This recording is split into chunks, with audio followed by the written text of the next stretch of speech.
Mi corazón te canta, mi alma te anhela con todas mis fuerzas. Te amo, roca eterna, tú eres mi esperanza, mi gloria, mi fuerza. En valles de sombra te cuidas, eres lumbrera. Tú eres fiel, no me dejarás. De la muerte y me levantarás. En tu palabra puedo confiar. Tú eres fiel, no me dejarás. De la muerte y me levantarás.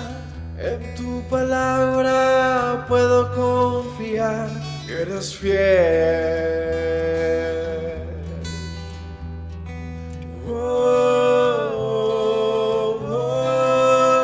Mi corazón te canta, mi alma te anhela con todas mis fuerzas.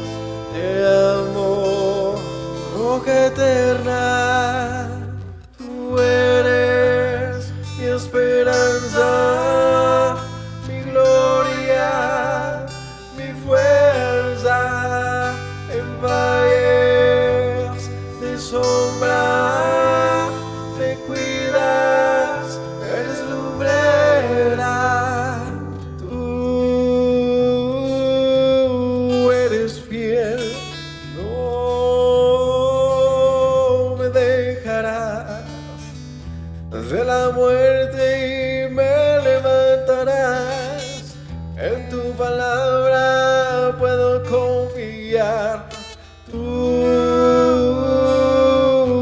eres fiel, no me dejarás. De la muerte y me levantarás. En tu palabra puedo confiar. Eres fiel, eres fiel. Tú eres fiel, no me dejarás. De la muerte y me levantarás. En tu palabra puedo confiar. Tú eres fiel, no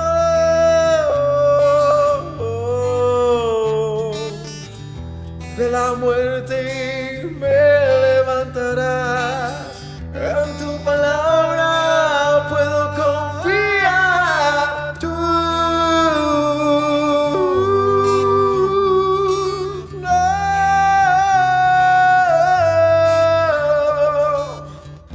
de la muerte me levantarás. En tu palabra puedo confiar. Eres fiel, eres fiel. Tú eres fiel, no me dejarás. De la muerte y me levantarás. En tu palabra puedo confiar.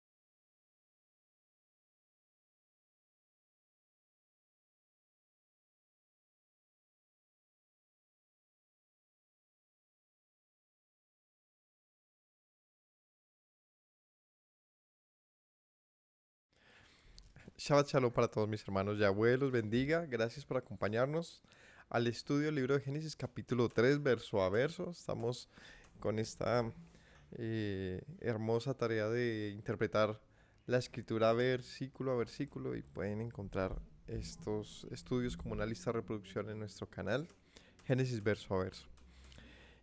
Vamos al capítulo 3, en el asunto donde toda la historia digamos que tiene un vuelco completamente eh, em, contrastado con lo que había pasado hasta el momento, ¿no? Hemos hablado del capítulo 1 y 2 donde se habla de la creación y donde siempre hay un sello diciendo, de parte de Dios, diciendo que lo que había hecho era bueno. Incluso habla de un día de reposo y, y habla de la creación del hombre. Y ahora aquí en el capítulo 3 hay algo que se vuelca por completo en lo que se llama la desobediencia, ¿no? El pecado del hombre. Es un pasaje muy, muy interesante, así que les invitamos a que se queden, que nos acompañen y bueno, vamos a orar. Padre Celestial, te doy gracias por permitirme hoy compartir con mis hermanos, Señor, el texto de este libro, Señor, la posibilidad de ver, Señor, nuestra condición y trabajar en lo que tú nos has llamado a trabajar en nuestra vida, Señor. Te rogamos que nos hables profundamente a nuestro corazón, Señor, que tengamos la oportunidad de ser, de volvernos hacia ti, Señor, y de ser redarguidos por tu palabra. En el nombre de Yeshua te agradezco. Amén. Bueno, el capítulo 3 de Génesis dice así. Pero la serpiente era astuta más que todos los animales del campo que Yahweh Dios había hecho, la cual dijo a la mujer: ¿con que Dios te ha dicho no comas de todo árbol del huerto? Y bueno, esto hace parte obviamente de una narrativa que ya se está forjando desde el capítulo 2, donde se narra cómo, a ver, de rapidez. En el capítulo 1 es una narrativa de cómo todo ha sido hecho. En el capítulo 2 es como si se hiciese un inmenso paréntesis que es el resto de la Biblia. Y ese paréntesis es el día sexto, donde se habla del hombre, cómo fue, cuál es la historia de nosotros como humanidad. Y aquí narra que el Señor hace un huerto y allí coloca al hombre para que lo labre, para que lo trabaje. Y en ese huerto, donde ha dispuesto al hombre de todo bien, ¿cierto? Dice que no era bueno que el hombre estuviera solo y por eso le busca una ayuda idónea. Les recomiendo mucho la predicación que precede a este capítulo para que veamos pues todo lo que comentamos allí es muy, muy interesante. Acerca de esa ayuda idónea, al hombre se le dan los animales y en ello no encontró ayuda idónea. Y luego dice que de él el Señor toma una parte del hombre, ¿no? Y de allí saca a la mujer. Y ahora sí, yendo a este punto de que le da a la mujer, vamos aquí un segundo al capítulo 2, a ver cómo cierra este capítulo para introducirnos en el contexto de lo que estamos hablando. Veamos desde el versículo 21. Yahweh hizo caer sueño profundo sobre Adán. Mientras dormía, tomó una de sus costillas y cerró la carne en su lugar, y de la costilla que el Señor tomó del hombre hizo una mujer. La trajo al hombre. Dios entonces dijo entonces Adán, perdón, esto es ahora bueno, es hueso de mis huesos, perdón, y carne de mi carne. Esta será llamada varona porque el varón fue tomada. Por tanto, dejará el hombre a su padre y a su madre y se unirá a su mujer y serán una sola carne. Y estaban ambos desnudos, Adán y su mujer, y no se avergonzaban.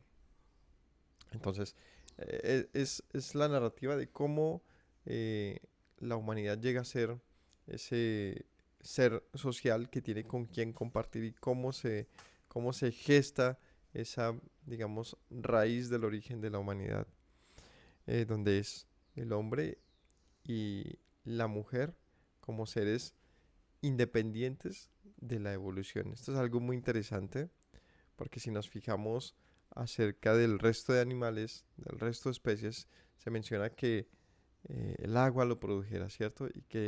Y que fuesen, digamos, ¿cómo se dice? Enriquecidos mediante un proceso en que la tierra lo producía. Pero el hombre, hay algo particular y dice que el Señor toma al hombre de la tierra y sopla sobre él y lo hace un alma viviente. Sin duda, un ser em, completamente diferente del resto de la creación. Y de él toma a la mujer como si lo partiera y de él sacara, de él sacara a su correspondiente para poder tener compañía, ¿no? De eso le llama así, para que no esté solo. Y mediante este compartir que se hace en cierta manera o desde cierta perspectiva consigo mismo, o sea, con su propia especie, vendría pues toda la descendencia y toda la procreación posible de dos seres equivalentes. Em, y aquí en el versículo siguiente, ¿no? Dice que entonces estaba en el huerto y toma de él a la mujer y por eso le llama varona y viene un principio. Deja al hombre a su padre y a su madre y se unirá a su mujer y serán una sola carne. Y estaban desnudos y no se avergonzaban. Aquí viene algo que se mencionó la semana pasada, un término interesante, un juego de palabras que se presenta en este contexto y es la palabra arum, que significa estar desnudo, significa desnudez. Arum. ¿Y por qué hay un juego de palabras? Porque esta palabra se menciona aquí justamente en el versículo 1 del capítulo 3, donde arrancamos diciendo, pero la serpiente era Arum. Otra vez vuelve y lo repite, era astuta. Entonces la Nahash, la serpiente era Arum, era astuta más que todos los animales del campo que Yahweh Dios había hecho. Entonces habla del hombre, de la mujer y enseguida habla de un tercer ser que estaba también presente, que era también diferente de los animales, ¿no? Las serpientes. De hecho, no dice que fuese diferente como una especie independiente, sino que era parte de los animales, pero era más astuta que los animales del campo que el Señor había hecho, la cual dijo a la mujer, con que Dios te ha dicho no comas de todo árbol del huerto. Y la narrativa, que es bien corta, la verdad que nos da muy poca información, pero la suficiente para, pues, contarnos una historia, deja muchas hipótesis y muchas especulaciones. Así que en esta primera parte vamos a hablar de este asunto. ¿Quién es la Nahash, ¿no? La serpiente? Ese término que aparece arrancando la escritura y que ha sido un ser o un ser del cual ha habido una construcción histórica y cultural que ha variado a lo largo de los tiempos y que pues por lo menos a nivel bíblico eh, tiene diferentes, no sé, facetas o formas que nos deja ver también mucho de la manera cultural en la que se ve este ser que se menciona acá. De lo que se menciona acá no se dice mayor cosa, pero sí lo suficiente para construir un perfil de lo que puede hacer. Y vamos a ir con ello. Entonces dice, la Nahash era Arum. Es interesante primero ver esta conexión de la palabra Arum, que significa astuta, que también aparece justamente unas palabras atrás diciendo que el hombre y la mujer no se avergonzaban, pues estaban Arum, estaban Arumim, desnudos. ¿Qué relación podría tener desnudez con astucia? ¿No? ¿Qué podemos conectar, qué podemos entender del por qué utilizar esta palabra para la serpiente, no diciendo y la serpiente era desnuda, no dice, no se traduce de esa manera, sino se habla de que era astuta, que era inteligente y, y que el hombre y la mujer de ellos no se dice y ellos eran astutos, dicen estaban desnudos. O sea, ¿por qué esa elección de traducción diversa? Em, ¿Y qué relación puede tener? ¿Qué podemos aprender? El estar desnudos y no tener vergüenza nos habla de qué. ¿De qué nos puede hablar? De una condición previa, diferente. O sea, lo que hace el texto es denotar que hubo una condición previa a los eventos que se van a narrar ahora. Una, mm, una situación, un estado exacto, donde este hombre y mujer fueron creados y permanecieron por un tiempo de esa manera. ¿Cómo? Desnudos, sin vergüenza. No sin vergüenza, sino sin vergüenza. separado, sin avergonzarse. ¿Por qué uno podría avergonzarse? ¿Cuándo uno se avergüenza de algo? A ver, uno cuando se siente mal, ¿por qué uno se sentiría mal? ¿Qué lo hace a uno sentirse mal? Cuando hay una conciencia sobre algo que está mal. Por ejemplo, yo tengo mis hijos bien pequeñitos, ¿no? Tengo una bebé de 1 año y un hijo de 4 años. Y la niña de 1 año, cuando se va a bañar, cuando la bañamos, ella no tiene la más mínima vergüenza de estar desnuda. O sea, no tiene ningún problema para ella estar desnuda. Lo único que pronto la hace llorar es el agua fría. No, mentiras, hasta le gusta la agüita ah, fría. Pero digamos que no hay ese pudor o ese problema de sentirse avergonzada. Pero mi hijo de 3 años ya tiene un poco de ello, ¿no? Ya de 4 años. Él ya se desviste y se va a bañar, pero si por alguna razón hay alguien dice, no me mires que estoy desnudo, ¿no? Dice, no mires mi tola. Dice así, entonces uno respeta su, su desnudez porque es lo que le hemos enseñado. Y aquí viene ese punto, ¿la desnudez es un asunto de cultura o realmente es un asunto innato de vergüenza? ¿Sí? Es decir, uno se siente mal de estar desnudo porque así fue criado, pues obviamente mi hijo quizás no se avergonzaría si yo no le hubiese dicho no andes desnudo por ahí, ¿cierto? O sea, uno a los hijos tiene que enseñarles cómo vestirse, qué ponerse, en qué momento hacer cada cosa de su vida y por supuesto una importante es no enseñas tu desnudez. Entonces la desnudez es algo inculcado, pareciera, ¿no? O sea, se inculca desde muy temprana edad, ¿no? ¿Qué haces desnudo? No, cúbrete, ponte la toalla. O sea, ¿no? Los niños son muy inocentes y no sienten vergüenza sobre eso. Pero cuando empiezan a decir no me mires, la pregunta es por un asunto de conciencia de algo que está mal o por algo inculcado, ¿no? Esa es la primera pregunta importante. Como sociedad, como cultura, nuestra desnudez, ¿por qué es mal vista? Es más, ¿qué necesidad hay de cubrirnos más allá del calor, de sentir, digamos, de cubrirnos porque hace frío, porque hace calor, ¿no? Em, pero prácticamente que en cualquier cultura la desnudez tiene un asunto de pudor, ¿cierto? Inclusive las culturas indígenas, hay unas que si nos fijamos n- enseñan gran parte de sus cuerpos, pero no conozco, la verdad, ninguna cultura que esté plenamente desnuda. Incluso esas culturas utilizan alguna parte, ¿no? Así sea ¿cómo se llamaría esto? Unas prendas que cubren por lo menos sus genitales o cubren alguna parte de sus genitales, pero la pregunta es ¿por qué cubrirlos, no?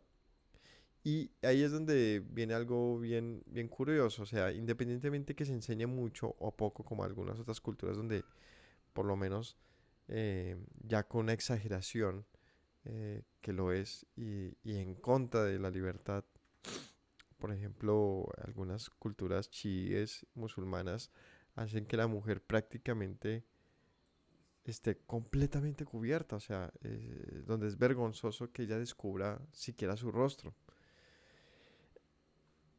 ¿La desnudez es algo cultural? Es una pregunta que creo que debe ser analizada.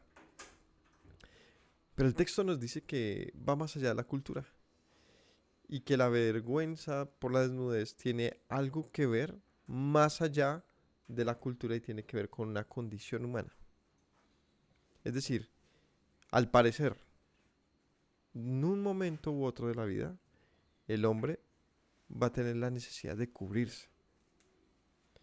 Y ese cubrirse quizás tiene que ver con la necesidad de esconderse. ¿De qué querría el hombre esconderse? ¿Por qué buscamos escondernos? O sea, ve a los jóvenes, ¿no? Los muchachos están en su punto de aprender a lidiar consigo mismos, con su carácter, con el mundo, no se sienten que no encajan. ¿Y cómo vemos a los jóvenes generalmente? Retraídos. retraídos, encapuchados, ojalá así cubiertos, ojalá con una gorra, ojalá que le pusieran todo aquí. Estoy pero no estoy. ¿Y por qué quieren hacer eso? Porque en el fondo, ¿qué hace su mente? ¿Querer qué? Esconderse. Y no necesariamente porque hayan hecho algo malo, sino porque no quieren ser vistos. Pero también porque en el fondo está cobrando esa conciencia de lo que es el ser, ¿no? Y eso es algo muy interesante.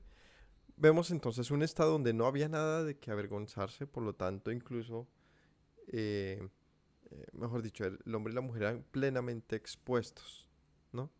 Y esto se llama desnudez, arum. Y ahora vemos el tema de la serpiente. Esta era astuta. Hablar de la desnudez en un animal no tiene sentido, porque todos los animales están desnudos. No hay ningún animal que sienta vergüenza de su condición y tampoco ninguno hace nada para cubrirse. Alguno diría, ah, no, es que ellos tienen pelaje. Sí, pero solamente algunos. Vea una lagartija, muchos animalitos carecen de pelaje y lo único que tienen es su piel, como nosotros, pero no tienen la más mínima necesidad de cubrirse, ¿cierto?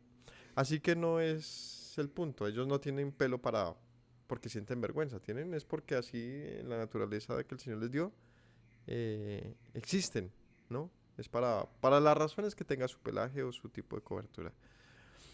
Pero de ninguna manera tiene que ver con vergüenza. Usted va, tiene su samoyedo sumamente peludo, va y lo peluquea y él no se esconde de vergüenza. Él ni se da cuenta que está desnudo quizás.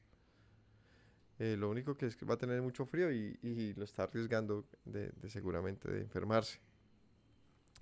Pero entonces vamos a este punto. Hablar de que la serpiente estuviese desnuda, por lo tanto, desde un sentido, digamos que lógico, sería, no tendría propósito. O sea, decir, y la serpiente estaba desnuda, es decir, y todos los animales estaban desnudos, y uno diría, pues, chévere, ya lo sabía. Entonces, por lo tanto, aquí tiene otro propósito la palabra y entendemos por qué se le da a ella. Y era astuta. La astucia. ¿Qué es la astucia? ¿Qué es la astucia de la que contaba la serpiente? La astucia es una palabra, digamos que ambigua. No es buena ni mala. Es una característica que denota inteligencia. Es como decir, en otras palabras, está hablando de que esta serpiente tenía unas capacidades intelectuales. Y no solamente unas capacidades intelectuales, sino unas capacidades de disuasión. Porque cuando hablamos de astucia, hablamos de una inteligencia que es capaz de disuadir, es decir, es una capacidad de una u otra manera, otra vez no se califica como buena o mala, pero es una capacidad de manipular o de, de hacer que el otro piense algo, es decir, disuasión, ese es quizás el término más oportuno, y para hacerlo pues se necesita inteligencia, por supuesto. La serpiente era inteligente, astuta. ¿Qué relación hay de astucia y desnudez entonces? ¿Ah? Astucia y desnudez. ¿Qué podemos entender? ¿Ah? ¿Alguna idea?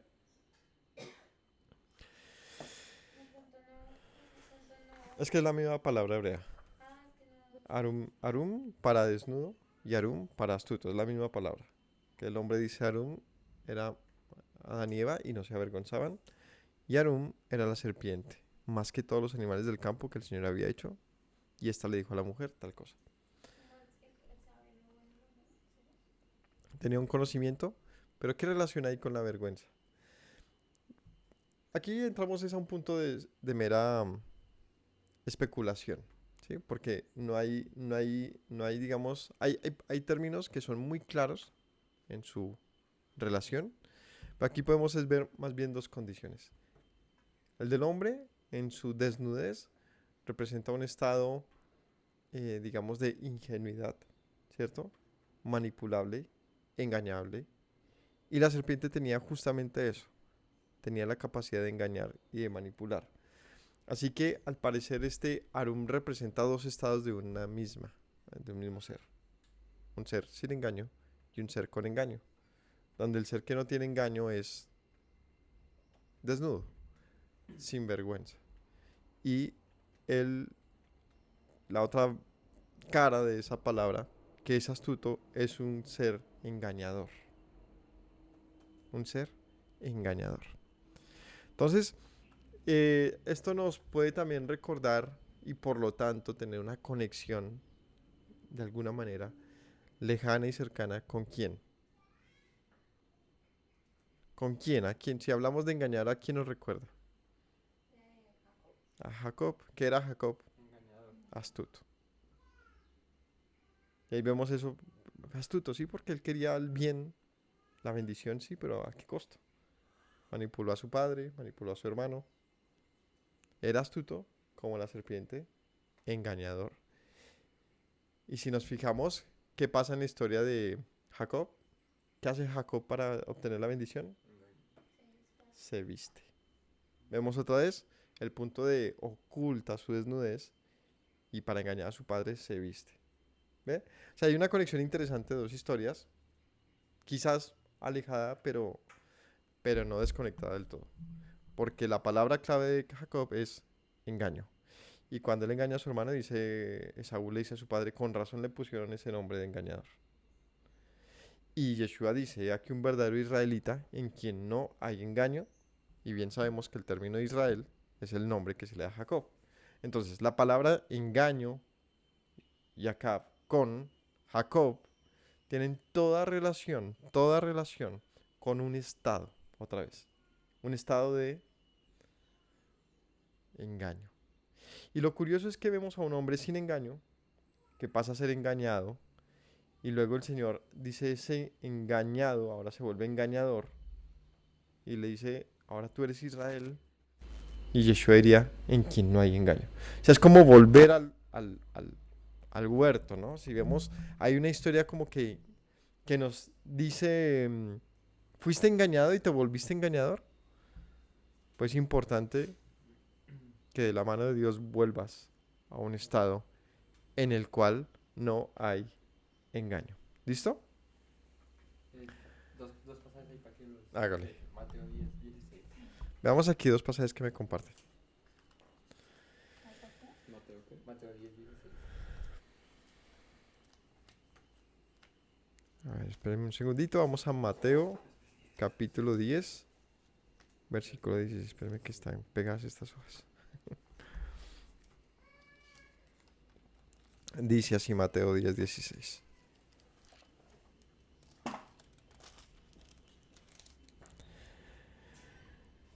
Aquí, dice aquí, he aquí yo os envío como ovejas en medio de lobos. Sed pues prudentes como serpientes y sencillos como palomas. Y guardaos de los hombres, porque os entregarán a los concilios y en sus sinagogas os azotarán. Sed prudentes como serpientes y sencillos como palomas. ¿Cuál es la otra? Y el otro es Proverbios 14, 15. Y veamos esta otra.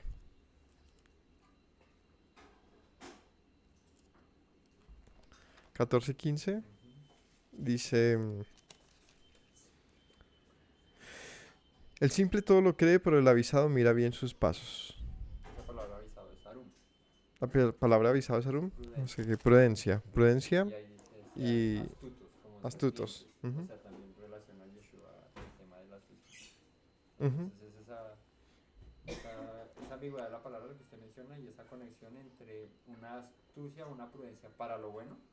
Porque usted puede ser prudente para evitar el mal, Sí, sí, sí. astuto para evitar el mal, pero también puede ser prudente o astuto para Sí, hacer otra palabra es que como indico, decir que ella era astuta simplemente por la misma historia nos hace pensar que el término es meramente negativo, negativos. ¿cierto? Pero digamos que una palabra un poquito más, otra palabra que encaje muy bien es sagaz, es ser sagaz. Y la sagacidad es, a ver, es una capacidad de De razonar, discernimiento. de discernir, de prudencia, donde yo me veo beneficiado con ello. Ahora, ¿cómo use ello? Eso es otro asunto. Pues puede llevar al engaño. Es decir, si yo obtengo un beneficio de algo, puedo manejarlo de diferentes maneras, pues uno de esos caminos es engañar para obtener ese beneficio, pues hace parte de esa astucia, Lo ¿no? hizo mal. Entonces cuando uno dice, uy, es que ese abogado es muy astuto, uno lo que está diciendo es, él encuentra la manera de resolverlo, ¿no? O sea, él encuentra cómo metérsele a la A ley la ley, o romperla. sin romperla. Entonces la astucia habla de eso, como una sagacidad, una prudencia. En el caso de Yeshua dice, sean astutos como serpientes o, o prudentes o sagaces, lo que está diciendo. Usted ve a la serpiente como es la serpiente, ¿no? Así. Ella es Súper sigilosa, revoltosa. y a pesar de que tiene sus colores hermosos, ella pasa sin ser apercibida y se enrosca en partes donde se pueda camuflar y cuando menos lo Solo imaginas, ataca cuando ¡pan! está Ataca, segura de cuando que lo está puede segura. hacer Y a correctamente. eso se refiere. No está, no pierde la ocasión. Ella sabe cómo operar. Y obviamente lo que Yeshua no nos está diciendo sean como la serpiente del Edén. que no distorsionemos para nada. Y tampoco la serpiente es un animal malo ni nada de eso. Vamos a ver que sí, se negativiza y sataniza en muchas cosas por simplemente eh, malentender la historia bíblica. Bueno, la serpiente, la Nahash. El término Nahash significa serpiente. eh, este, como animal. O sea, es el término que todos conocen en hebreo, o más bien que hebreo se traduce para serpiente, pero es también un término que a lo largo de la escritura aparece para referencia a diferentes tipos de serpiente, como la serpiente alada, o incluso creo que al Leviatán. leviatán. Es un Leviatán. término que se utiliza, digamos que de una manera general para todo lo que tiene que ver con serpiente, incluso dragón. Como sí, un tipo de animal que podríamos quizás pensar que es un reptil o algo así. Eh, ¿Estás bien? y de hecho sufre esta una transformación que lo veremos más adelante en una maldición que el Señor declara sobre la serpiente, donde le dice, te arrastrarás sobre tu cuerpo y no tendrás más patas. Entonces, volvamos al punto de la historia. Esta serpiente era como, en otras palabras, ¿cómo le podríamos traducir? Era engañadora. O sea, ya conectando con el sentido de la historia. Pero ella era engañadora.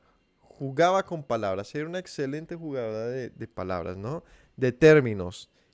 Era experta en confundir, experta en la disuasión. ¿Sí? No está hablando de lo prudente que era, no es el énfasis de esto, o no es el sentido positivo, sino más bien está destacando algo que ella tenía una capacidad de confundir, de engañar. La serpiente era astuta más que todos los animales del campo que Yahweh había hecho, la cual dijo a la mujer. Y aquí viene de una vez diciéndonos, ¿por qué dice que era astuta? Porque ella le dice, con que Dios te ha dicho que no comas de todo árbol del huerto. Y como se narra esta pregunta, ya tiene como que va la miraría, ¿y por qué me hablas así? ¿No? Con que Dios te ha dicho ya encierra un doble propósito, donde no es como necesariamente sea darle luz a la mujer, sino más bien hacerle pensar mal de Dios. Tiene un propósito de chisme, de murmuración, de cizaña, ¿no? Como que alguien te dice algo bueno, ¿no? Uy, te quedaron muy rico el almuerzo. Te dijo que le gustaba el almuerzo. Y hace ese tonito de... "Ja", de como, y que uno tiene que pensar, ¿y por qué me está diciendo que de ¿De qué pronto me perdí? sí, que me perdí? ¿Cómo así? ¿Será que no le gustó? Me lo dijo Sarcásticamente. sarcásticamente, ¿qué pasó? Entonces, como ese tonito de tratar de meter una cizaña entre la mujer y Dios. Ese es el Ok. primer propósito. ¿Meterle qué? Duda, duda. Sí, sí. Con que Dios te ha dicho que no comas de todo árbol del huerto. Entonces, primero, duda. Porque más allá, porque de hecho aquí le está diciendo mentiras. Ese es el punto de la astucia. Con que Dios te ha dicho que no comas de todo árbol del huerto. Y bueno, bien sabemos Que lo dijo que con eso verdad. no dijo Dios. Mm. Dios le dijo, podrás comer de todo árbol del huerto, más del árbol del conocimiento del árbol de la ciencia del bien y del mal, no podrás comer. Entonces, si nos fijamos, hasta que no paramos a revisarlo, casi que nadie se habría dado cuenta. Es decir, haber desconocido la instrucción original habría hecho pensar, habría hecho que le siguiéramos la cuerda a la serpiente. Seguramente Eva entendía que, pues que sí, ¿cómo así que no? Si yo me acabo de desayunar unos plátanos de ese arbolito que está allí, ¿cierto? Y entonces ella le responde, del fruto de los árboles del huerto sí podemos comer, ¿quién te dijo que no? Por el fruto del árbol que está en medio del huerto, dijo Dios, no comerás de él, ni le tocarás, para que no mueras. Y aquí vemos algo muy interesante y es una evolución acerca de una instrucción. Una evolución acerca de una instrucción original. Veamos la instrucción original, capítulo 2. En el capítulo 2 dice, y en el versículo 16. Bueno, desde el 15, tomó pues Dios al hombre y lo puso en el huerto del Edén para que lo labrara y guardara, y mandó Yahweh al hombre diciendo, de todo árbol del huerto podrás comer, mas del árbol de la ciencia del bien y del mal no comerás, porque el día que del comas, ciertamente morirás. Y enseguida dijo Dios, no es bueno que el hombre esté solo. Entonces dice, le manda al hombre que coma, o le da el permiso de comer de todo árbol, menos el árbol de la ciencia del bien y del mal. Y aquí empieza una evolución muy curiosa. Lo primero, viene una segunda voz, una alternativa. Vemos la Nahash como una alternativa. ¿Cómo se presenta la Nahash, la serpiente? Como una alternativa a Dios. Es la primera vez que el hombre y la mujer tenían la opción de un segundo camino que ni siquiera sabían que existía. Alguien que con un poder de disuasión le habla verdades y mentiras. La única verdad que le medio menciona es un conocimiento que ya tenía acerca de que algo no podía comer. Pero el engaño es, arranca de una vez con toda, que no puedes comer de todo. Y además en un tono de, dudemos de eso, de, de, de no le creas a tu creador. ¿Qué me va a decir ahí? Que mm,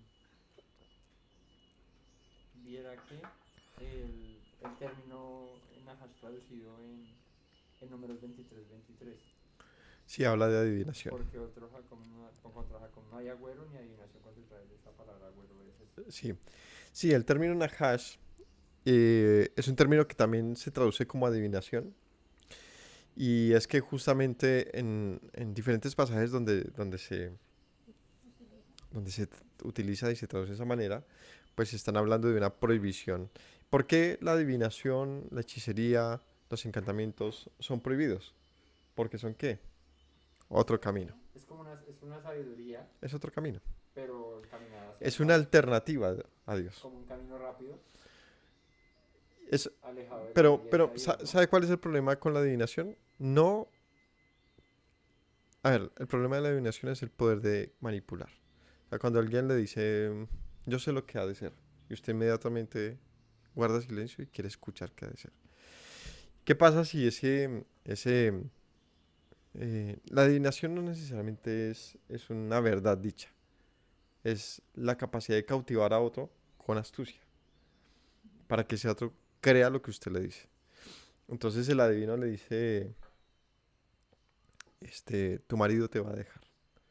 Y entonces la mujer se cree ese cuento y forja un futuro donde se queda sin marido porque en su creencia quizás de que lo dejaría, hace todo para que lo deje.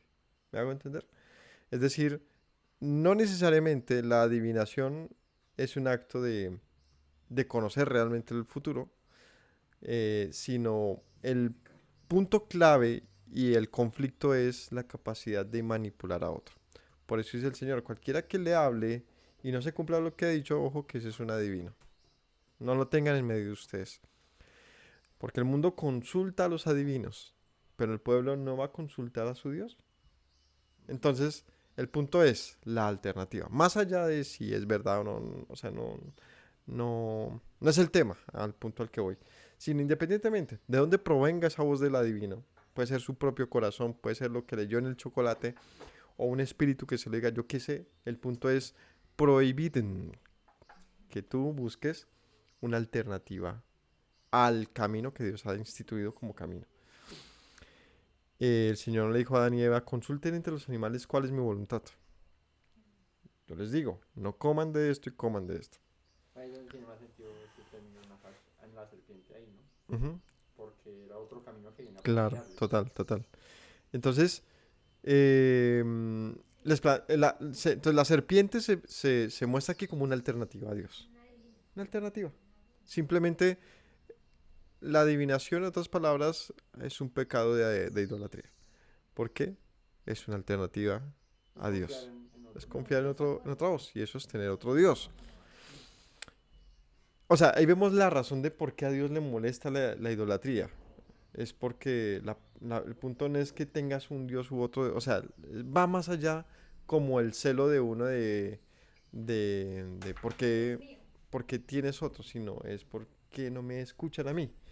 Y obviamente está completamente relacionado. ¿Por qué tendrías otra voz diferente a la de tu creador? ¿No? O sea, ¿por qué le das valor a cualquier cosa que no sea Él? Y ahí viene el celo de Él y el tema de la idolatría es eso. ¿Por qué es un pecado tan grave?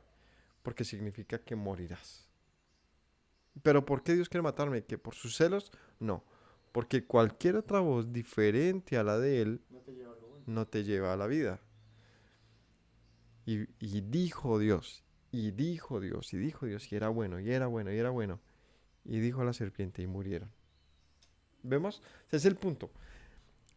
Ese es el punto de las otras voces que se forman en nuestra cabeza, que nos comparte los estereotipos, que nos comparte la filosofía. El problema de esas voces es que pintan bueno, es que pintan bien, pero será un camino de vida. Es lo que nosotros tenemos que, como Adán y Eva, razonar y discernir. Entonces, primera cuestión, y esto tiene una aplicabilidad directa en nuestras vidas. Tú eres creado para ser conformado a la imagen de Dios, desnudo y sin vergüenza. Todos nacemos así, todos.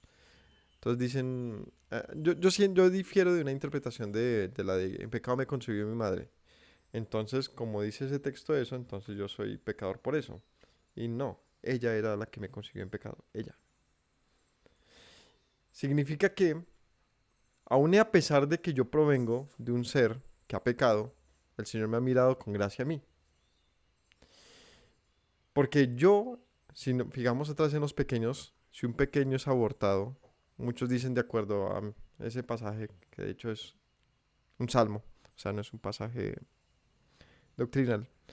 Dicen, no, pero es que pues él ya tenía pecado en sí. No, el pecado no es un asunto de que yo lo tenga, el pecado es un facto. Yo lo hago, yo peco.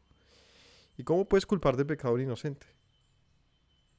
O sea, yo difiero de esa interpretación de todos pecamos porque el pecado está en nosotros como un acto de que está aunque no lo practiquemos, pues no es así. Realmente no es así.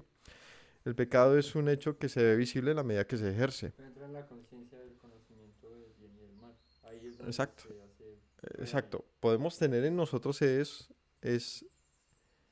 o sea, es un proceso. Ese es el punto al que voy. El pequeñito que nuestras hijas de un año, ¿de qué pecado se les puede acusar? Si no tienen esa conciencia, ¿cierto? Siquiera. Y en la medida que se cobra más conciencia, como que se va perdiendo. No, más bien, se va cogiendo conciencia de la desnudez y se entra a ese otro punto, a ese otro estado, donde ahora nos venimos a ser culpables, ¿no? Y pasamos de ser un arum de inocencia a un arum de engaño. Entonces, es como eso lo que... ¿Y cuándo pasa eso? Pues cuando entra otra voz. Una voz que trata de confundirnos con que Dios te dijo, ¿no? Y esto lo vemos todo el tiempo, ¿no? ¿Y usted ¿Y usted qué hace ahí con ese Shabbat? Oiga, y su papá sí que con ese cuento de Dios. Y yo supongo que a uno tratan de meterle ahí ese cuento todo el tiempo, como hacerlo dudar de que el camino de uno sea bueno. Y uno tiene que estar diciendo a la gente, no, pero es que no es eso, ¿no? O sea, como tratar de justificar el bien que uno hace porque en el fondo uno también está siendo confrontado y uno está diciendo, o sea, como que esa segunda voz, independientemente de donde venga, siempre va a estar y tiene como primer propósito hacernos dudar de lo que se supone que ya sabemos. Porque ese es el punto. Eva entendía, pero aquí vemos que empiezan a pasar cosas raras. La mujer responde, del fruto de los árboles podemos comer, pero el fruto del árbol que está en medio del huerto dijo Dios, no comas de él, ni le toques para que no mueras. Y aquí viene otra segunda diferencia con la narrativa bíblica. En el capítulo 2 no dice que no se podía tocar. ¿Por qué Eva diría que no se podía tocar el fruto? ¿Tú qué dices? ¿Por qué Eva dice, Dios dijo, no comamos ni le toquemos? Pero atrás leímos que Dios no le había dicho que no tocara, solo dice que no lo coman. De pronto su marido le dijo, mija, Dios dijo que no comiéramos de eso, pero para evitar cualquier cosa, ni lo toques, ¿Sí? Es muy probable eso. ¿no? Es muy probable que... No porque el pecado no estaba en tocarlo, estaba en comerlo. Pero ya dice, Dios dijo, no le toquéis. La pregunta es, opción uno. El capítulo 2 no narra ese pedacito, o sea, se omitió, se le olvidó al escritor. Opción 2, ella le sumó eso, pensando que incluso con tocarlo moriría. Es decir, hay tres opciones. La segunda es esa, y es la superstición. Es decir, yo creo que incluso al tocarlo voy a morir, ¿no? Y es más, creo que, pues por lo tanto, Dios dijo eso. Entonces hay una superstición. Es decir, yo le sumo algo que en mi creencia personal veo posible, aunque Dios no lo haya dicho. Y una tercera opción, y es la que dice el compadre, y es que simplemente como un asunto de, si nos fijamos cuando Dios hace la instrucción de los árboles, fue antes de que Eva fuese formada. 16. Sí, va justo después de la instrucción. Lo que quiere decir, lo que quiere decir que seguramente fue Adán quien le comparte a su esposa ese conocimiento. No sé hasta qué punto Dios hablaba con ellos en el huerto constantemente a ambos, no lo sabemos. Podemos suponer cosas, pero acerca de este mandato, lo más probable es que era un mandato conocido. O sea, Adán y Eva lo conocían y que Adán, por lo tanto, em, en su sabiduría, pues no sé si celo, no creo, es que el celo no se construye de esa manera. Ellos no tenían celo por Dios. En su sabiduría.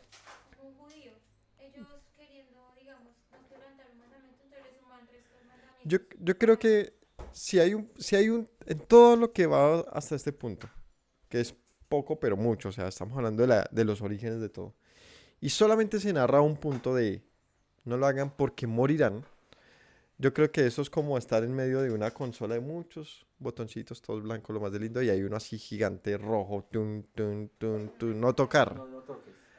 no tocar, y ahí está Homero así, ¿no? Es decir, era evidente que no lo podían comer, estaba en medio del huerto. Eh, estoy seguro que era súper evidente. No era un árbol como que se parecía a los demás que sabían cuál era. Ellos no conocían la muerte. Nunca había muerto un humano. Creo yo, tampoco ningún animal. No, no se narra, pero tengo razones para pensar que no, porque eh, no se establece el comerse entre animales como una manera de supervivencia, sino de los frutos del huerto. Así que si no había la necesidad de comerse unos a otros, quizás los animales tampoco morían. No de esa manera. De pronto despeñado, otro sería otra manera. Pero nos haría pensar que Adán y Eva están muy, muy alejados del sentido de la muerte. O sea, no lo conocían. Y decirle que van a morir es como cuando nos hablan de la vida eterna. Pues no sé qué es eso. O sea, es como, ¿y si no morimos? ¿No? Igual, ¿y si no hay vida eterna?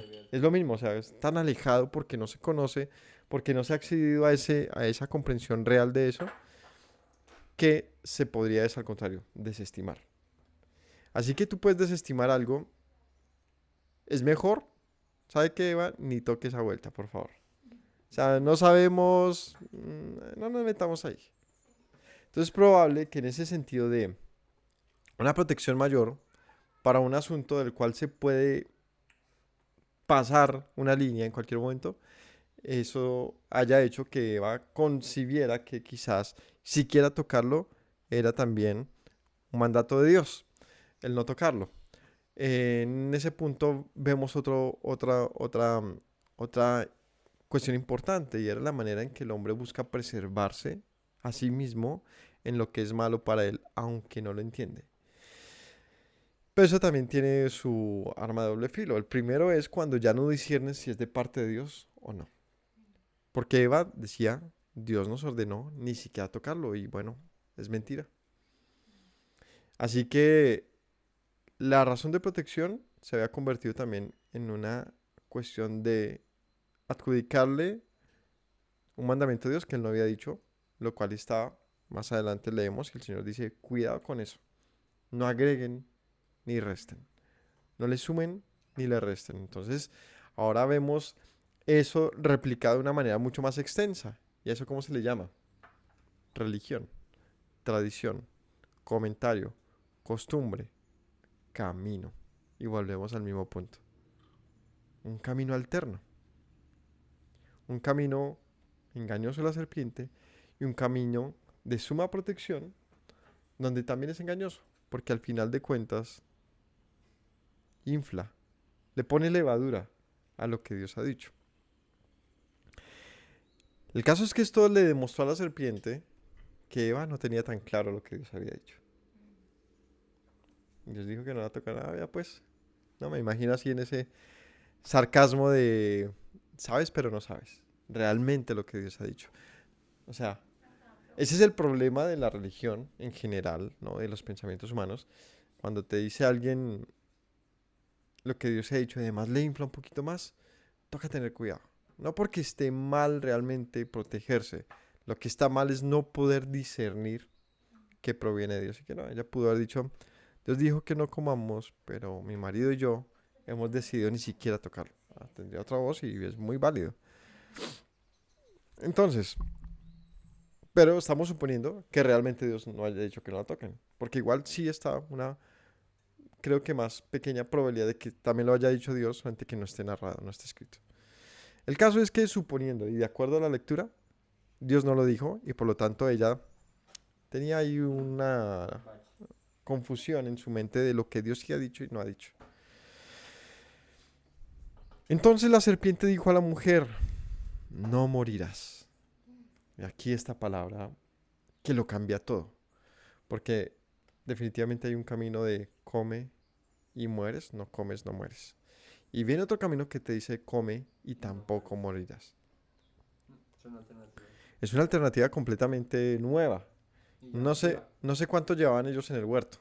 Pero supongamos que llevaban años, décadas, siglos, incluso milenios. Porque no morían. Y siempre con la prohibición de un árbol allí. Aunque para nosotros como humanos, la verdad es que basta un mes para ya sentir intriga o simplemente incluso ese árbol podría haberse convertido en un símbolo de algo, ¿no? No sé cómo una sociedad de dos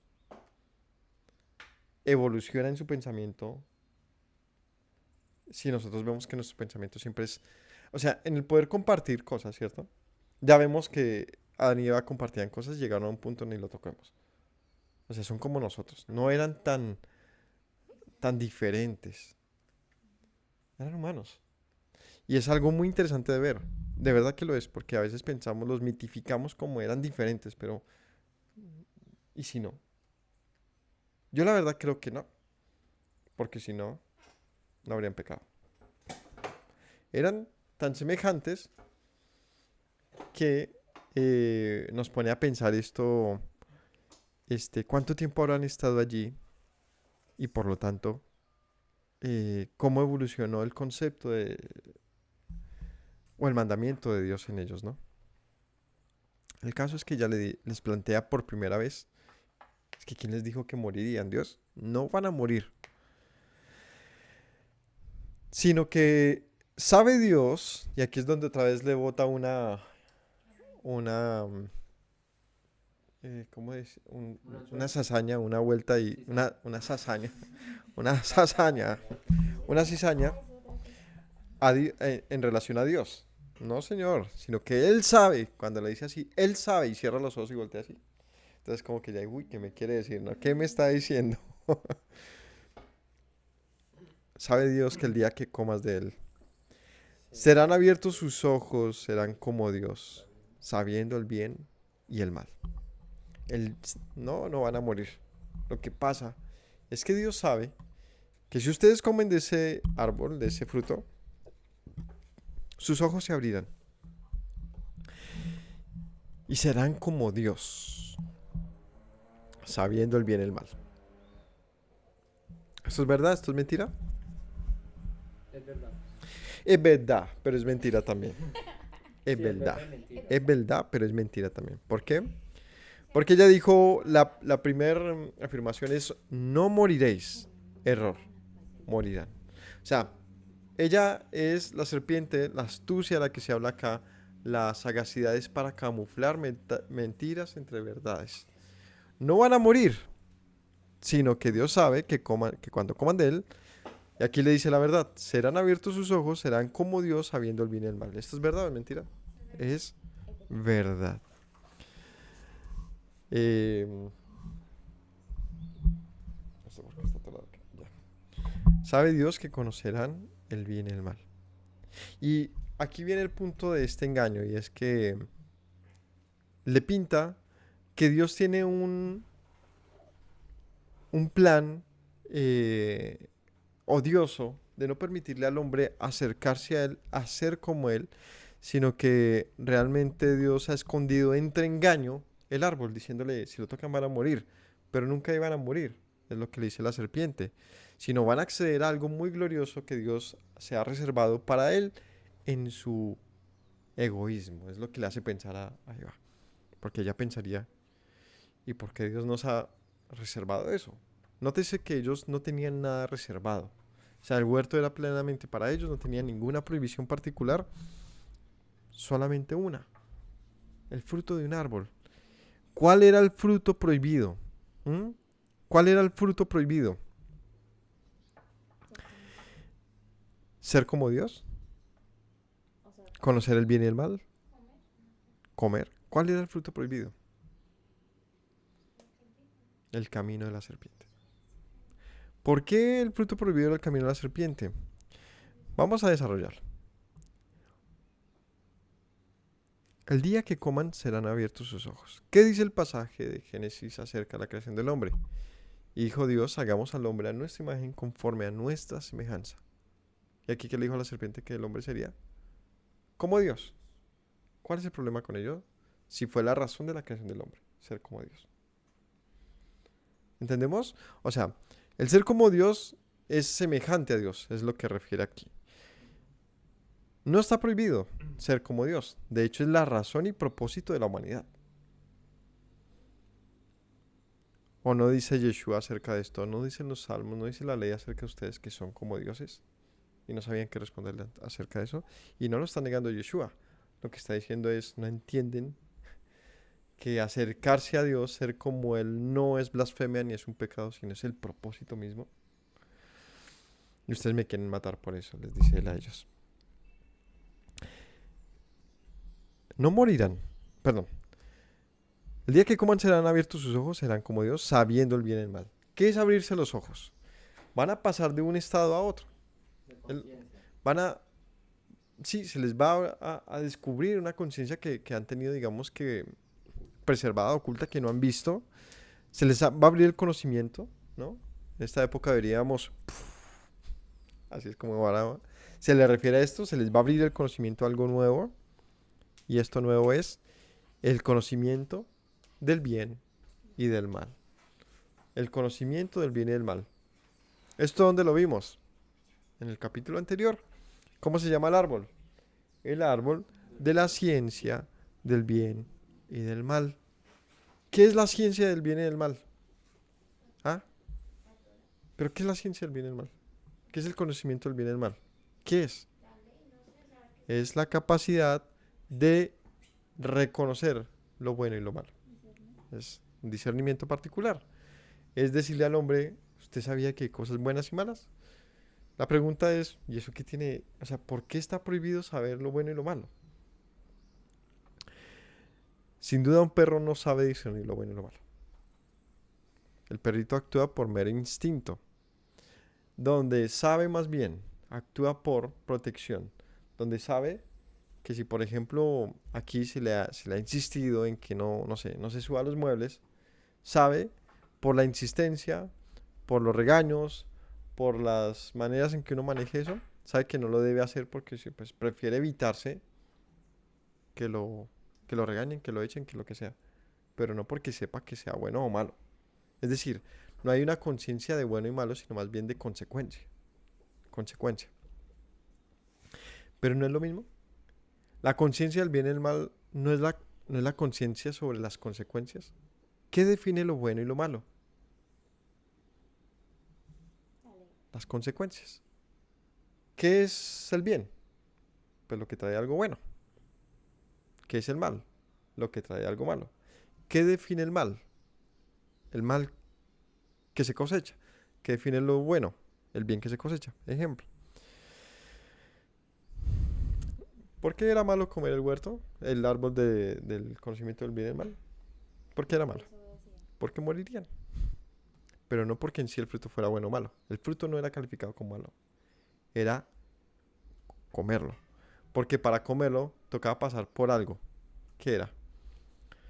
Por la desobediencia. Creo que ellos, el Eterno, pues pienso yo aquí en mi éxtasis, yo creo que el Eterno de pronto sí los iba a permitir comer en un futuro, Por pero eso. ellos no estaban preparados todavía para recibir o entender qué es bueno y qué es malo, porque de pronto ellos hacían cosas que de pronto ahorita son malas, pero pues como no hay ley, pues no se sabe algo es bueno o malo, lo que usted dice. De pronto el Eterno estaba esperando un crecimiento mayor en ellos para que cuando llegara esa ley a sus vidas, ellos tuvieran una reunión. ¿Por qué dice Pablo que está la ley puesta? ¿Por qué dice Pablo que está la ley puesta? ¿Para qué dice Pablo que está la ley puesta? Para darme conciencia del pecado, para ¿Para qué? mostrarme. Dice, porque el Señor ha encerrado todo en pecado para que sepamos en sobremanera cuán pecaminoso es el pecado. Es decir, aquí hay que reflexionar en lo siguiente. Ponemos la ley acá, como no, es que ellos tenían que conocer la ley, espere, pero ¿por qué? No, pues es que la Torah sí, pero espere. La Torah, la ley, no es un asunto independiente de las consecuencias, sino más bien es la razón de las consecuencias. El propósito de la ley no es la ley. Calmémonos con ese asunto. No es que tenían que conocer la Torah. Ellos tenían que conocer las consecuencias de la ley y entender entonces lo bueno y lo malo. Es decir, el propósito no es el camino, el propósito es el destino. Y el destino de ellos y de nosotros es la vida. Y la única manera de acceder a la vida es mediante el camino. Entonces el camino es necesario, y por lo tanto imprescindible, pero no es el propósito. Ellos no necesitaban conocer la ley porque estaban en la vida. ¿Me hago entender? Es decir, si ellos desobedecían, se entendía por qué no debían haber cogido el huerto, el árbol. Es decir, ellos tenían todas nuestras capacidades de decisión, de intelectualidad, de propósito, de lo que sea. Y en ese caso, tenían que tener claro que no se trataba del volumen de leyes. No es eso. Se trataba del concepto de la ley. Es diferente. Y voy a abordar eso de una vez porque pues eso es lo que sigue acá. Y es la ley como concepto, como camino imprescindible para llegar a la vida. Dice el Señor acerca de su ley cuando se la entrega al pueblo: y pongo hoy delante de vosotros esta ley, ¿no? El bien, la bendición, la vida si la guardan, la muerte, la maldición si la desechan. Escoged hoy. Es hermoso, ese texto uno lo dice, es impresionante lo que Dios dice. ¿Y cuándo dice eso? Justamente cuando les está diciendo, y el día que lo hagan, vivirán y serán prósperos, serán cabeza y no cola, y serán bendición para el mundo. Y les dice 1000 cosas preciosas. Propósito. Y el día que no lo hagan, morirán, serán desechados, serán echados fuera, adorarán a la piedra y al palo, y les dice cosas terribles, consecuencia. Donde les dice, cuídense de escucharme, porque el día que no me escuchen, morirán. Dice lo mismo que el huerto. El huerto, volvemos al punto. No se trataba de descubrir toda la ley, es que no es relevante. O sea, no es relevante en este punto en el que estoy hablando. Es que no importaba si fuesen 613 mandamientos o si era uno. O sea, no era relevante. El punto de la relevancia era, no escuchas uno, no puedes oír 613. ¿Me entiendes? O sea, no pasa nada si le diera muchos o si lo... Es más, tenía que el Señor en el futuro darle ley. La pregunta es, ¿para qué? ¿Para qué? Porque por ella viene el conocimiento del pecado. Pues que no había pecado. Entonces, ¿para qué ley? El punto era, hay un punto que es clave y que por lo tanto preexiste al momento histórico que estamos hablando, y es, no coman porque morirán. Es decir, eh, se establece un concepto, y es que tienen libre decisión, pues esa libre decisión los puede llevar a la vida o a la muerte. Es eso lo que se establece. Entonces ellos deciden, vamos a ver aquí qué pasa. Dios sabe que el día que coman serán abiertos sus ojos, serán como Dios, sabiendo el bien y el mal, sí. Porque en el momento que ellos comieron, se dieron cuenta, ¿y ahora dónde me escondo? ¿Cómo le digo a Dios que comí de aquello que Él me había dado? Es decir, se quitó un velo, y era el velo de la sensación de vergüenza. O sea, nunca le habían desobedecido a Dios. Es como, o sea, ¿a quién no nos ha pasado que uno ha hecho algo mal y como mi mamá va a llegar y yo qué hago? Esa sensación de un agite interno, de vergüenza, de dónde me escondo, ¿no? Es tal cual. Era algo desconocido. Cuando tú andas bien con tus papás, tú estás relajado. Hablamos de los pelados, ¿no? Uno está tranquilo.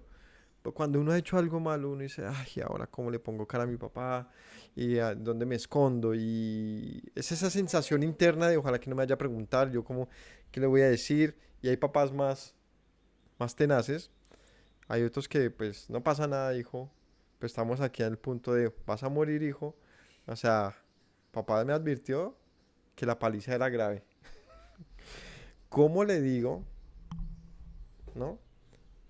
Que me le gasté el dinero del arriendo en cocadas. Es el ejemplo, ¿no? De la sensación. Porque es eso es lo que pasa. Es algo interno en uno de un miedo, un temor, ¿qué hago? Y empieza uno a llamar, tía, ¿será que me puedo quedar esta noche en tu casa? ¿No? Mamá, ¿será que tú puedes hablar con mi papá para que ¿sí? ¿Cómo oculto mi error? ¿Vemos cómo es tan sencillo esto? ¿Cómo oculto mi error? ¿Por qué ellos no tenían vergüenza por sus nuez? Porque no había error, no había pecado. ¿Por qué no había pecado? No existía. Pues existía de una manera eh, como concepto, cuando Dios dijo morirán. O sea, Él establece que sí hay la capacidad de pecar. Pero hasta que no pecaron no se entendió, por lo tanto no se conoció el bien y el mal. Es decir, ¿por qué conocerían el bien y el mal? ¿Porque el fruto tenía algo guardado precioso que les abriría el conocimiento del bien y del mal? No. Porque en el momento que lo comieran, habrían accedido a la desobediencia, por lo tanto al conocimiento del bien y del mal. ¿Me hago entender? El Señor pudo haber dicho eso sobre estas sillas, que no se sientan ahí porque el día que se sientan morirán. Esa silla es sagrada, especial, debe tener un poder que el día que yo la sienta voy a... No, me senté. Ahora, ¿dónde me escondo? La moví de su lugar. En ese momento se abrió el conocimiento del bien y del mal. ¿Cuándo se abrió el conocimiento del bien y del mal?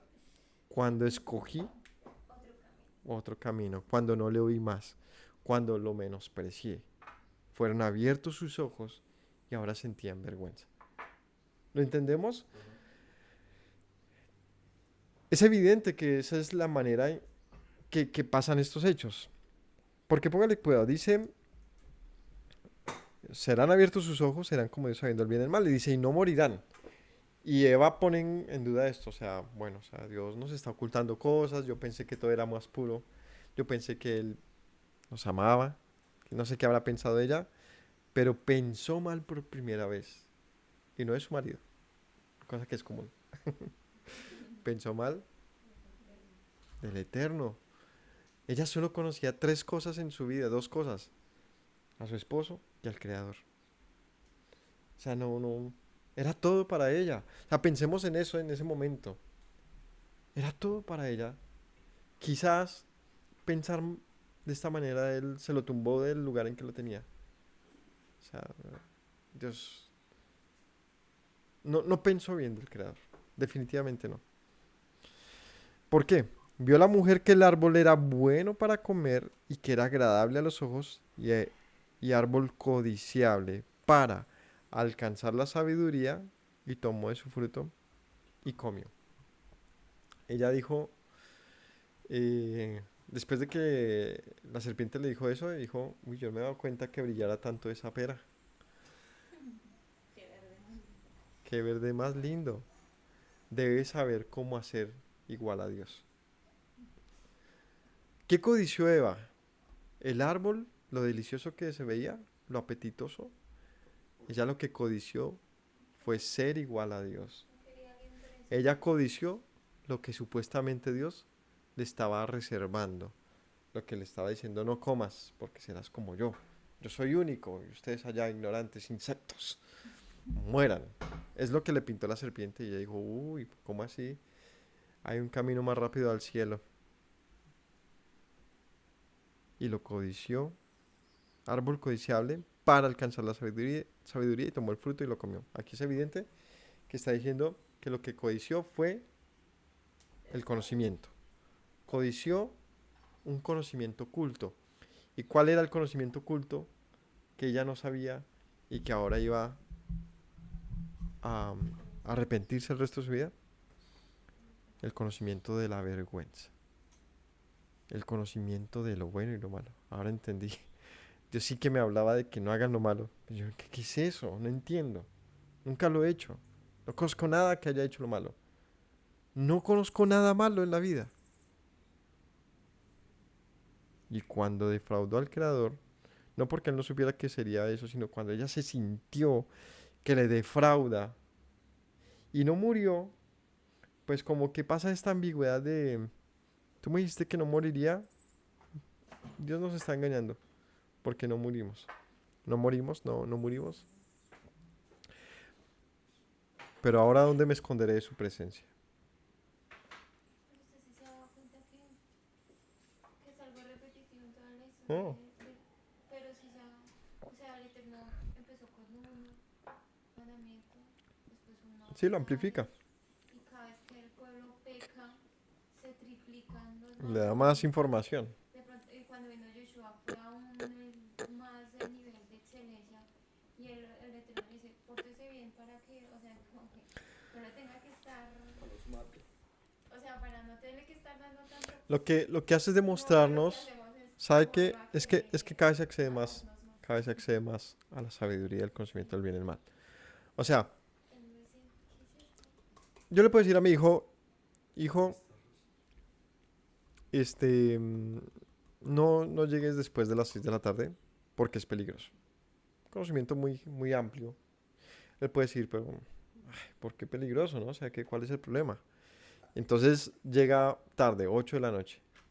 Y tenemos un problema, hijo, yo te había dicho qué tal, porque esa moto no tiene buenas luces.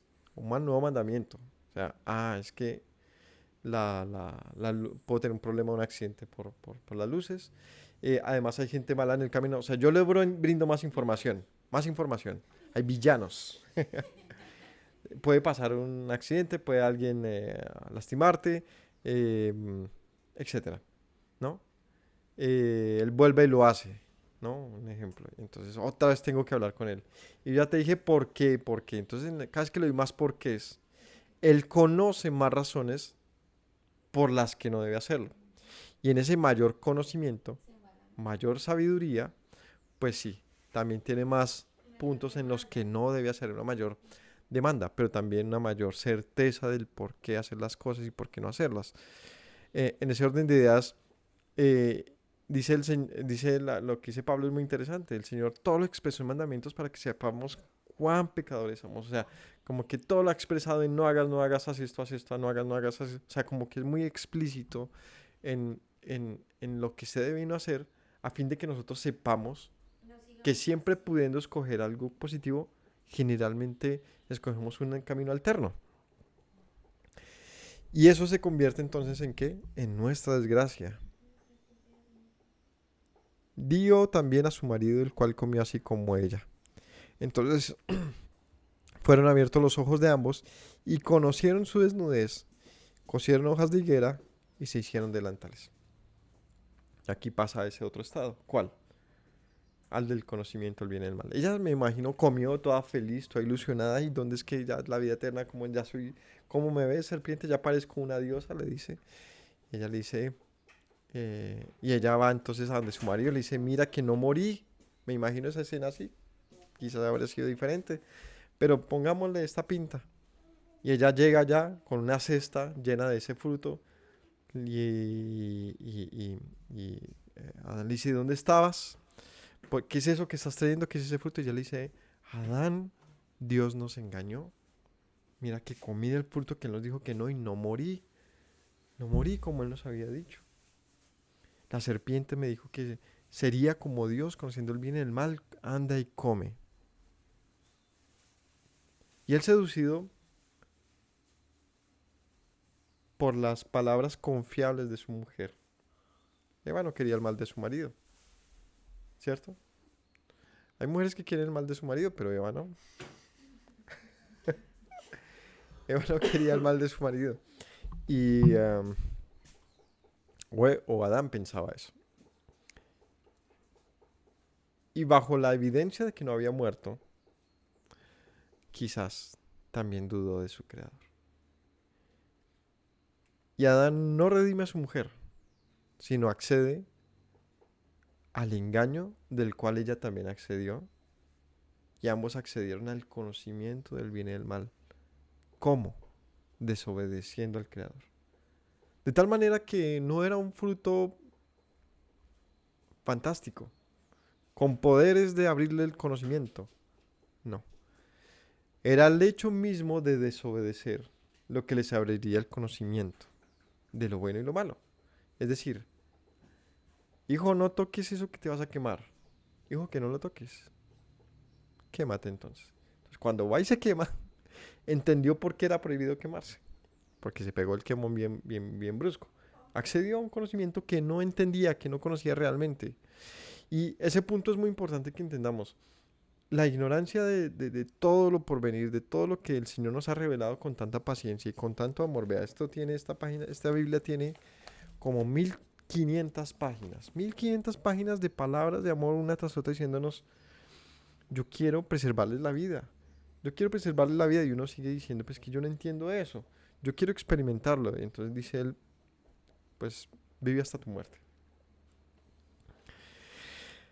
Entonces Adán accede, ya quizás la manera de esto es que Eva era quizás el eslabón más débil. Fue creada después, fue sacada de Adán después. Quizás aquí es donde se ve la razón de establecer un patrón de orden, donde Adán recibe el mandato de parte del Señor, él se le enseña a su mujer, y por lo tanto quizás Adán era un poco más fuerte ante una tentación de ese tipo. Quizás él sabría más cómo haber argumentado contra la serpiente, quizás. Entonces la serpiente va a Eva y sabiendo que solamente Eva podría mover el corazón de Adán, sucede así, ¿no? Esto es mera especulación, pero una especulación muy probable.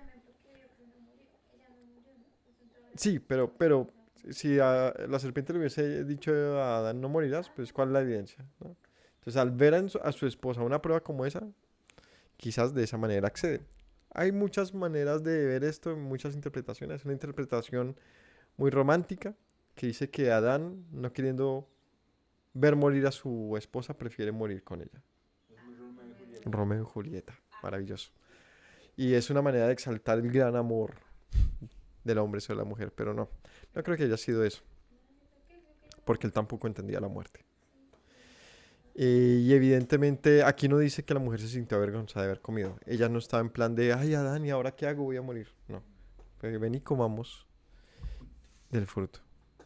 Hay otra interpretación donde dice que esto lo llevan al punto de la sexualidad, donde el fruto prohibido era un pecado en el cual la mujer termina teniendo relaciones con la serpiente y de aquí vendría una descendencia pecaminosa donde incluso Caín sería el hijo de la serpiente y la mujer. Esa sí es, con todo respeto, fantasías de ayer y hoy. Animado. Y es blasfema entonces, porque distorsiona por completo un pasaje del punto clave. Y es que ella codició no a la serpiente, ella codició ser como Dios. Y buscó el camino de ser como Dios fuera del plan que Dios ya había establecido. Es que es o sea, la serpiente definitivamente se aprovechó de la ignorancia de ella. Si ella hubiese sabido que el propósito era ser como Dios, pues no necesitaba buscar otro camino, porque ya se había preestablecido en la creación. Y fueron hechos conforme a la imagen y semejanza de Dios. Varón y hembra los hizo. Pues ella dice, ¿cómo así que Dios nos dijo que no seríamos como Él? Entonces, ahí fue, mi pueblo se perdió porque le faltó conocimiento, dice la escritura. ¿Y pasa esto otra vez? Aquí lo vemos. Es un ciclo constante. La escritura nos muestra esto para nuestra fortuna, a fin de que si lo vemos, pues nos cuidemos. Entonces los ojos de ambos fueron abiertos, conocieron que estaban desnudos y cosieron hojas de higuera y se hicieron delantales. O sea, después de haber comido esto y darse cuenta que eran los mismos, que no eran dioses, y darse cuenta que, ¿qué le voy a decir al Creador cuando pase por acá? Si Él me dijo que moriría. Eva, ¿y qué pasa si no es como lo pensábamos? Ya comimos, ¿qué ha de ser? Entonces empezaron a esconderse. No, ese árbol es un baobab, es muy grande. No, ahí nos va a encontrar el Señor y bajo de esa cueva, no, Él va a estar allá. Mejor cosa vamos a que unos delantalcitos que aquí sí nos podemos esconder. O sea, vea lo curioso de esto. Es que la narrativa de la vestimenta como un asunto de escondernos demuestra ese asunto de yo quiero conservar conmigo, o sea, si yo me meto en una cueva, tendré que salir de ahí algún momento y dónde voy a estarme escondiendo. De llevar sobre nosotros una apariencia que nos permita estar escondidos de nuestra propia vergüenza. Porque no es el tema tabú de la desnudez como, uy, es que los genitales, no sé, que es otra vez, es un problema, más bien un tabú cultural, no tiene nada que ver. El problema no era la exposición de los genitales, el problema era la vergüenza de quién soy yo. Me escondo de mí mismo y del Creador. ¿Y cuál sería el método más razonable? Y es algo que me proteja, la ropa. Y esto sí lo he visto en mis hijos. Cuando mi hijita, la más pequeña, llega alguien que ella no conoce y yo la estoy alzando, ella lo primero que hace es voltearse y esconderse dentro de mí. O sea, en mi pecho. Y si está caminando, se esconde detrás de mis rodillas. O sea, el esconderse es algo natural que busca protección y es una sensación de no quiero ser visto. Joshua, cuando se siente avergonzado, el de 4 años, se voltea y se esconde. Entonces, o cuando jugamos escondidas, él cierra los ojos. Entonces, pues piensa que así está siendo más escondido. O sea, se mete detrás de un lugar muy visible, pues él cierra los ojos y él piensa que está siendo escondido. Y es algo interesante porque de verdad que nos deja ver que nosotros buscamos huir de la escena del crimen. Buscamos huir a toda costa y la ropa es una expresión, siento yo, desde ese punto de vista, es una expresión de eso, muy primitiva, muy original, muy real, muy evidente de que yo estoy expuesto. Cuando se le abren los ojos a ellos es que se dieron cuenta de quiénes son. Entonces se dieron cuenta, vieron un espejo y dijeron, Dios tenía razón. Y ahora, como dice el Salmo, ¿a dónde huiré de tu presencia, Señor? ¿A dónde huiré de tu presencia? Si en las rocas allí estás, si en lo profundo de la tierra allí estás tú, si fuera de este mundo allí estás, ¿dónde huiré de tu presencia? Es hermosísimo. Y aquí nos expresa el punto de no hay manera de huir del Señor. ¿Tú piensas que vas a huir porque no piensas en Él? ¿Quieres evadir su conocimiento pensando que de esa manera huyes de Él? Mm. Nos pasa lo de Adán y Eva una y otra vez. Y es que la serpiente siempre se va a aprovechar de nuestra ignorancia, de nuestra ingenuidad. Pero eso no nos exime de las consecuencias. Es mejor ser valiente en esta vida.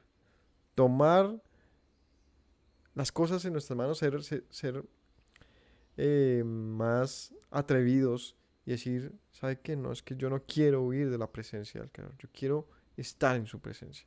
Recordemos el pasaje del capítulo 91 de los Salmos, ¿no? Donde dice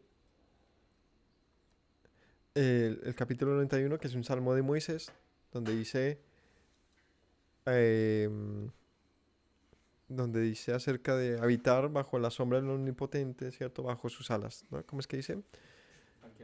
Al que habita bajo el abrigo del Altísimo, morará bajo la sombra de sus alas. O sea, David dice, yo quisiera estar debajo de él. Y nosotros decimos, yo quiero huir de su presencia, ¿no? Es como esa diferencia de Adán y Eva, ¿qué debieron haber hecho? Haber corrido a su presencia y decirle, Señor, protégeme, protégeme, protégeme. Y entonces descubro que hay dos conocimientos. El conocimiento del bien y del mal, que es el de las consecuencias. Pero hay otro conocimiento al que se accede solamente viviendo por un largo tiempo. Y es el de la gracia y la misericordia. Donde si Adán y Eva hubiesen conocido la gracia del Señor, no habrían huido. Habrían dicho, Señor, perdónanos. Hemos pecado, hemos comido, somos débiles. Mira, ya nos dimos cuenta, sí, somos simplemente polvo de la tierra. Ellos no tenían el conocimiento de la gracia del Señor. Solamente tenían un camino. Moriremos. Tenemos que huir. No sé a dónde. Ármese ahí. Usted que es buena con la costura. Mientras él hablaba y oraba, ella estaba con un métrico atrás tomándole medidas. Tan. Con estas hojas de plátano servirán.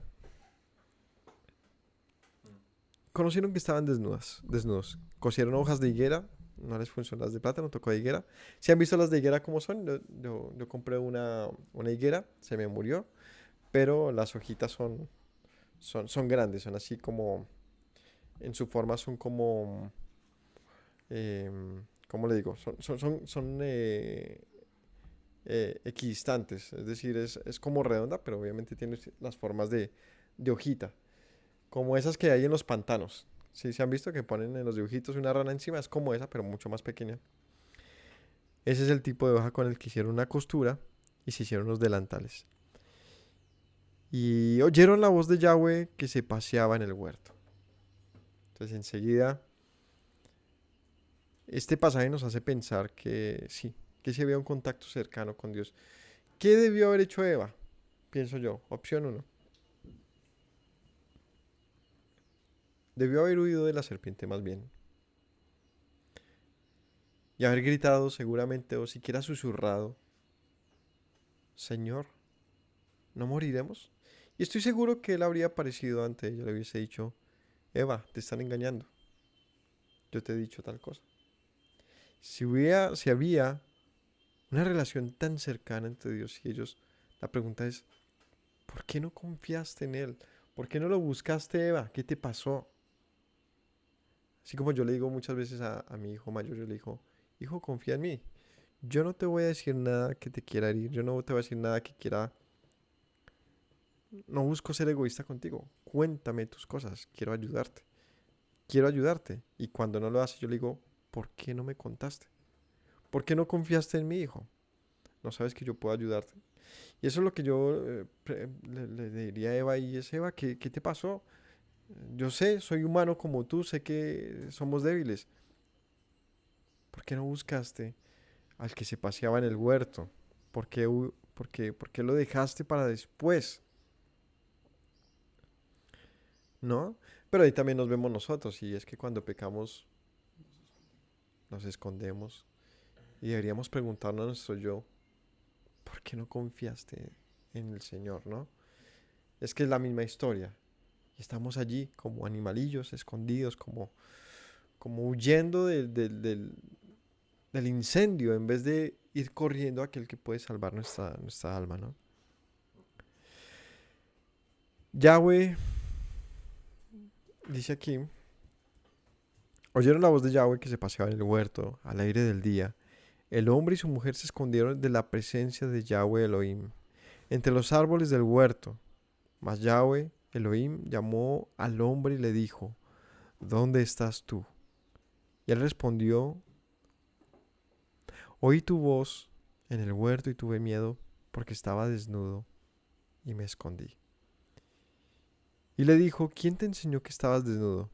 ¿Has comido del árbol que te mandé que no comieras?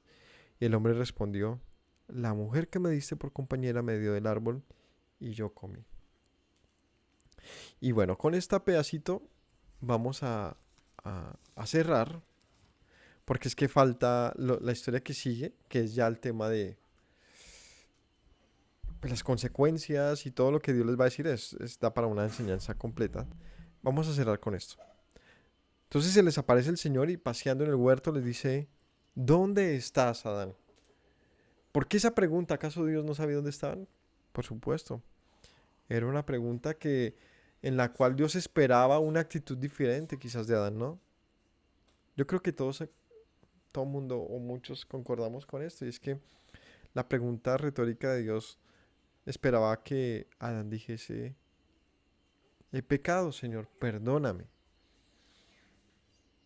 Y él insiste, ¿y por qué sabes que estás desnudo? ¿Acaso comiste? Y él, en vez de asumir su responsabilidad como un hombre valiente, hace lo que cualquiera hubiese hecho, seguirse escondiendo. Y ahora se esconde bajo la falda de su esposa, pero de una manera incluso perversa, porque dice, no, Señor, es que fue la mujer. ¿Cuál? La que tú me diste, y le echa la culpa a Dios. Así que para los románticos es que el que amaba mucho a su mujer, pues fue la primera que embaló. No es que amaba mucho a Dios, pues fue el primero que embaló.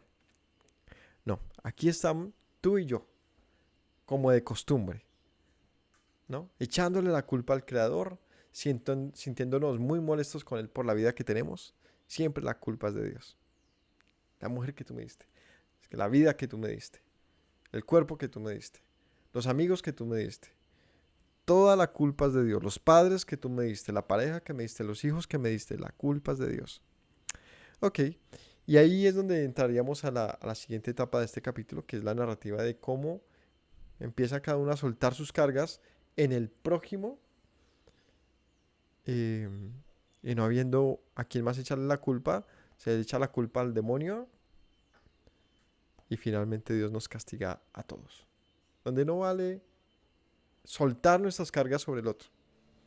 Que el de la serpiente echando la culpa, la mujer echando la culpa a la serpiente, nos recuerda al presente de hoy de muchos en la religión, con sus adulterios, con sus fornicaciones, con sus corrupciones, diciendo,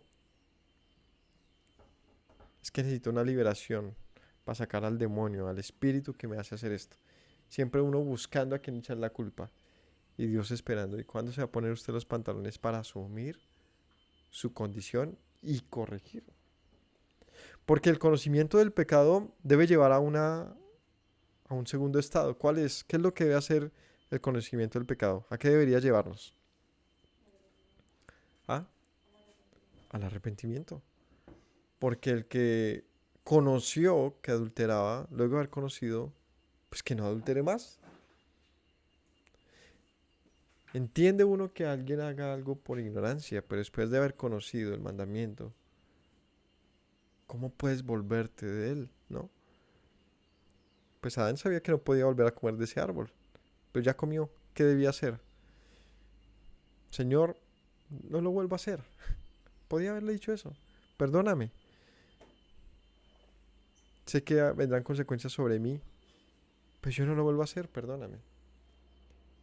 Fui tentado, fui engañado, codicié el fruto, pero ahora sé que no lo debía haber hecho. No sé. Debí haber dicho cualquier cosa de las tantas que uno puede decir en un momento de estos. Pero le pasó a lo de los hermanos, ¿no? Llega el papá súper molesto y ¿qué empiezan a hacer los hermanos? Echarse culpas entre ellos. Eso es de los pequeños, ¿no? Eso es muy común en una familia donde hay hermanos. Es difícil que uno diga, bueno, ¿y quién hizo tal cosa? Que alguien se levante, yo, papá, fui yo, no. Empiezan los hermanos a echarse culpas, tratando de alguna manera de evitar un castigo que ya es certero sobre uno. Así que, mis hermanos, gracias por haberme acompañado hasta esta parte. Traté de enfatizar las cosas que más me parecían importantes enfatizar a lo largo de esta enseñanza, a fin de que nos demos cuenta. Uno dice, pero ¿por qué pecó Adán y Eva? Pues porque si no hubiesen sido ellos, habrían sido quizás sus hijos. Y si no ellos, quizás los nietos. Es decir, cualquier humano tenía la misma probabilidad. Así como la pregunta es, ¿y por qué tú y yo pecamos? O sea, deja de señalar a Adán y Eva. Más bien, ellos son un espejo de nosotros. Para entender el por qué nos cuesta tanto hacer lo correcto. Es porque el fruto del pecado siempre es codiciable. Siempre es codiciable. E insisto entonces de una vez más, ¿por qué es tan evidente el contraste entre el primer y último mandamiento de las 10 palabras? Yo soy el Señor tu Dios, no tendrás otros dioses. Y el último, no codiciarás. Ahí están.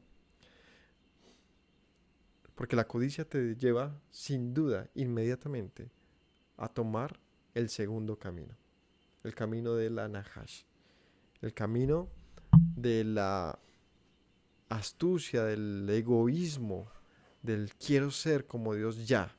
No quiero morir, quiero ya la apoteosis, volverme Dios, el hombre siendo Dios. Y en vez de haber escogido el camino noble, sencillo, hermoso, de haber escuchado al Creador. Y ojo, esta reflexión es de todos los días, porque es que todos los días seguimos escogiendo mal. Seguimos escogiendo mal. Así que vamos al punto de Pablo diciendo, ¿quién me librará de este cuerpo de muerte? Pero doy gracias a Dios porque ha puesto en mi ser, en mi corazón, su espíritu de verdad que me lleva a buscarlo. Así que no nos pase lo de Adán y Eva, que se dieron por vencidos y trataron de cubrirse en sus propias obras hechas de este árbol, de higuera, y no se refugiaron en la sombra del Altísimo. Olvidé mencionar eso. Ese haberse cubierto con unas hojitas apenas representa al hombre tratando de cubrir su propia desgracia y su propia desnudez y su propia vergüenza en sus propias obras, pensando que lo esconderían. Y es tapar el sol con un dedo, en vez de haberse refugiado en la sombra del Omnipotente que se paseaba a la luz del día. O sea, es que de verdad que nos deja mucho que pensar, porque no presenta y de repente salió fuego del suelo y se abrió la tierra y los consumió, no. Y se pasaba a Dios al calor del día. Nos hace pensar en que Dios, obvio, él bajó porque él sabía lo que había pasado, pero no llegó como un padre regañón, llegó suave. ¿Por qué no vieron esa facultad amorosa de Dios? Como que no estuvo presente. Pero otra vez, vemos lo mismo. ¿Por qué no corres debajo del Altísimo? ¿Por qué sigues huyendo de su presencia? Reflexiona. ¿Puedes huir de su presencia? ¿A dónde vas a huir de su presencia? Refúgiate en Él. Él tiene palabras de amor para ti. Que tengan todos una excelente tarde, que coman un delicioso almuerzo y que tengan el Shabbat. La paz del Señor los acompañe en este día de reposo. Bendición para todos.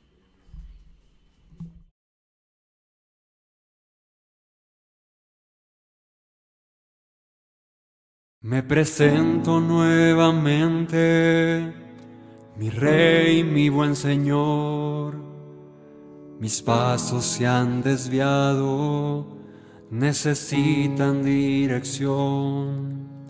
En tu amor me he refugiado, Yeshua, pues así al Padre puedo hoy decir. Me presento nuevamente, mi Rey, mi buen Señor. Mis pasos se han desviado, necesitan dirección. En tu amor me he refugiado, Yeshua, pues así al Padre puedo hoy decir: Abba, Padre, Baruch atah. Señor Dios nuestro Rey de eternidad, Abba, Padre, Baruch atah. Adonai Eloheinu melech haolam. Me presento nuevamente, mi Rey, mi buen Señor. Mis pasos se han desviado, necesitan dirección. En tu amor me he refugiado, Yeshua, pues así al Padre puedo hoy decir: me presento nuevamente, mi Rey, mi buen Señor. Mis pasos se han desviado, necesitan dirección. En tu amor me he refugiado, Yeshua, pues así al Padre puedo hoy decir: Abba, Padre, Baruch atah. Señor Dios nuestro Rey de eternidad, Abba, Padre, Baruch atah. Adonai Eloheinu melech